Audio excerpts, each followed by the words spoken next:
नमस्कार, आप देख रहे हैं न्यूज रूम लाइव और मैं हूं आपके साथ विभा उपाध्याय। बुलेटिन में सबसे पहले बात आनंद मोहन की, जिन्हें लेकर बिहार की सियासत इस वक्त सबसे ज्यादा गरमाई हुई है।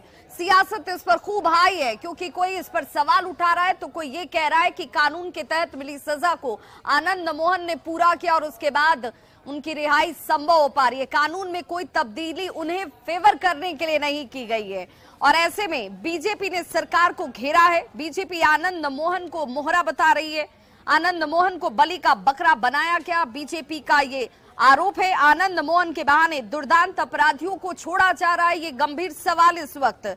रिहाई पर सरकार बैकफुट पर है और डिप्टी सीएम तेजस्वी यादव इस पूरे प्रकरण पर ये कह रहे हैं कि जिसे सजा कोर्ट की तरफ से जितनी दी गई थी, आनंद मोहन ने वो सजा पूरी की है और उसके बाद ही रिहाई संभव हुई। आनंद मोहन की रिहाई के बाद सरकार की सहयोगी पार्टी भाकपा माले ने भी इसे लेकर सवाल उठाए और हल्ला बोला। उन्होंने कहा कि सीपीआईएमएल सरकार पर भेदभाव का आरोप लगाती है क्योंकि भदासी कांड के डाटा जो टाडा बंदी थे, उन टाडा बंदियों की भी रिहाई क्यों नहीं हो।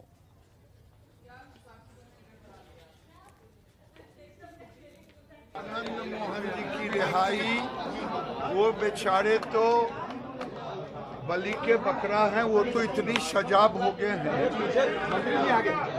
उनकी रिहाई पर किसी को कोई आपत्ति नहीं है। लेकिन आनंद मोहन जी के आड़ में जो काम किया है ये सरकार, समाज कभी नहीं माफ करे।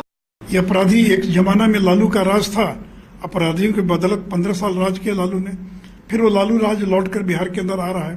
तो नीतीश जी की संगत जो हुई है लालू यादव का, उसका प्रभाव है। सर, आनंद मोहन वाली जो पूरी कंट्रोवर्सी हो रही है भैया, इसमें कोई कंट्रोवर्सी क्या है उस पर सर, क्योंकि आरोप लगाया जा रहा है कि संवैधानिक नहीं है।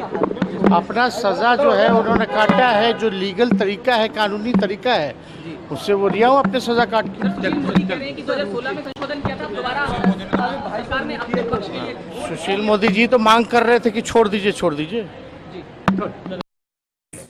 कि जब 14 साल की सजा काटे हुए लोगों को आप रिहा कर सकते हैं तो 22 साल की सजा काटे हुए लोगों की रिहाई क्यों नहीं हो सकती। कि इस भेदभावपूर्ण रवैये के खिलाफ आगामी 28 तारीख को हमारे सभी विधायक मुख्यमंत्री के समक्ष पटना में धरना देंगे।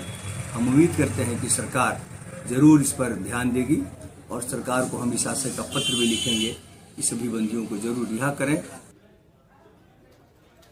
तो पूर्व सांसद आनंद मोहन पेरोल पर हैं और 15 दिनों की उनकी पेरोल की अवधि आज खत्म हो रही है। आज ये बताया जा रहा है कि आनंद मोहन एक बार फिर से सहरसा जेल जाएंगे, लेकिन आखिरी हाजिरी उनकी तरफ से आज लगाई जाएगी और इसके बाद आज शाम तक उनकी रिहाई भी संभव मानी जा रही है, जिसे लेकर नोटिफिकेशन जारी कर दिया गया, जश्न मनाया गया। उसकी तस्वीरें भी आपने देखी और किसी भी समय सहरसा मंडल कारा आनंद मोहन जो है वो जा सकते हैं। ये कहा जा रहा है कि गंगजला स्थित आवास पर कार्यकर्ताओं की तरफ से एक बैठक जो है वो आयोजित है और यहाँ पर इस बैठक में आनंद मोहन मौजूद रह सकते हैं। आनंद मोहन सहरसा जेल आज जाएंगे, लेकिन आखिरी हाजिरी उनकी तरफ से आज लगाई जाएगी। और ज्यादा इस खबर पर जानकारी दे रहे हैं हमारे सहयोगी अनुभव। पूर्व सांसद आनंद मोहन का 15 दिनों का जो है पैरोल खत्म हो गया है और आज वो सहरसा मंडल कारा जाएंगे। हालांकि ये पैरोल जो है उनको जो है शिवहर से विधायक जो चेतन आनंद है, उनके बेटे, बड़े बेटे हैं, उनके सगाई के मौके पे मिला था और सगाई के दिन ही जो है सरकार का नोटिफिकेशन आया। जो आनंद मोहन पूर्व सांसद जो है वो जेल से बाहर होंगे और अस्थायी रूप से रिहाई उनको मिलेगी। तो दोहरी खुशी जो है सगाई के मौके पे उनको मिली थी और आज जो है पैरोल उनका खत्म हो रहा है और आज किसी भी वक्त वो सहरसा मंडल कारा जाएंगे। हालांकि कल उनके जो है जेल से बाहर आने की भी सूचना मिल रही है और वो कल जेल से बाहर आ सकते हैं, लेकिन आज जो है जेल जाने से पूर्व उनके आवास पे जो है कार्यकर्ताओं की मीटिंग रखी गई है। हो सकता है इस मीटिंग में पूर्व सांसद आनंद मोहन शामिल हो और शामिल होने के बाद जो है वो सहरसा मंडल कारा जाएंगे और इस बीच जो है उनकी अस्थायी रिहाई को लेकर के जो है उनके कार्यकर्ताओं में जो है काफी खुशी है, खुशी का लहर देखने को मिल रहा है। न्यूज 18 के लिए सहरसा से कुमार अनुभव।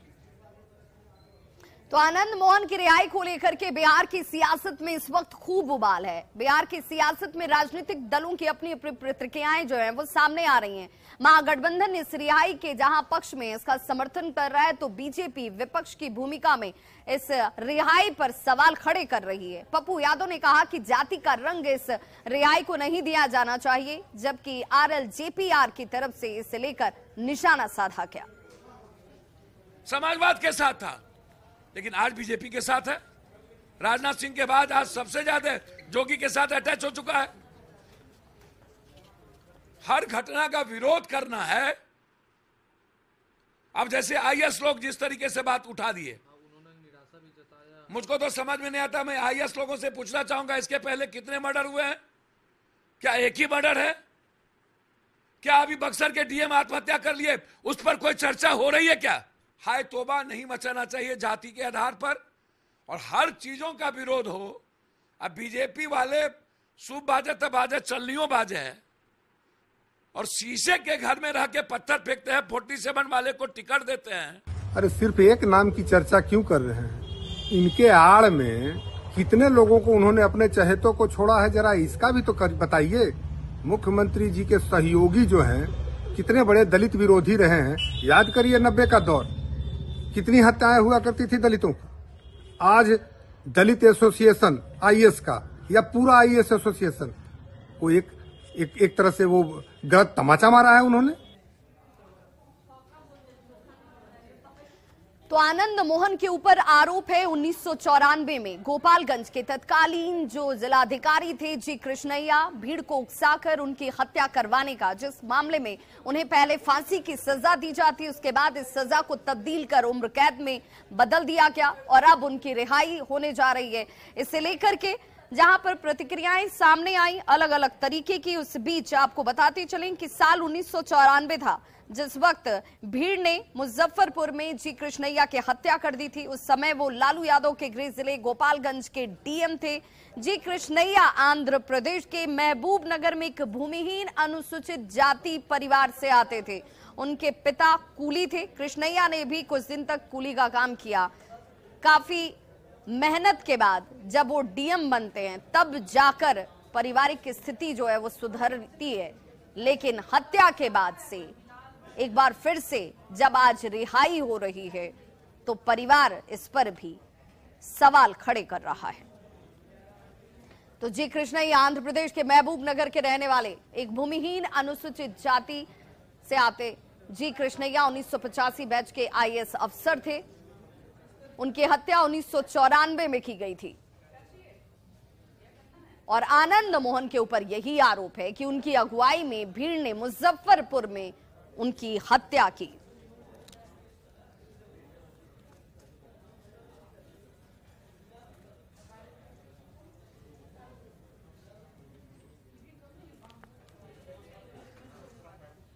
और नियोजित शिक्षकों से जुड़ी हुई बड़ी खबर इस वक्त आ रही है। बताते चले नियोजित शिक्षक नई नियम